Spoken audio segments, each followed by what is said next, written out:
Israel destroys Syrian army post in Golan Heights. IDF says Syrians tried to establish an observation post on Israeli side of buffer zone on the strategic plateau. The Israeli army destroyed a Syrian regime observation post established on the Israeli side of the buffer zone in the Golan Heights on Tuesday, a spokesperson said. The army destroyed a forward observation post of the Syrian army that was set up in an Israeli area west of the Alpha Line in the Golan Heights, spokesman Avichai Adri wrote on Twitter, referring to the Israeli side of a UN-patrolled buffer zone between both countries.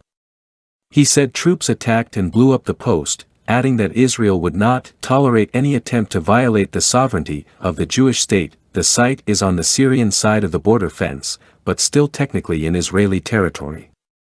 Channel 13 showed footage of the troops going in and planting the explosives. Officers told the channel the posts were also used by Hezbollah fighters and pro-Iranian militias. "We vaporized it," one officer told the TV. The report said the IDF had deliberately used ground forces instead of targeting the site from the air in order to send a message to Syria and Hezbollah that Israel would not tolerate any violations of its sovereignty. There was no immediate report of any casualties.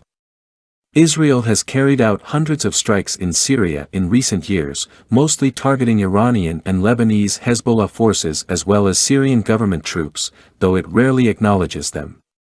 The military has said it hit some 50 targets in 2020 alone.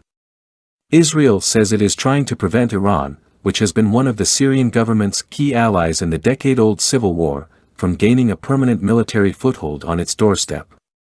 The Golan Heights, a strategic plateau, was captured by Israel from Syria during the 1967 Six-Day War.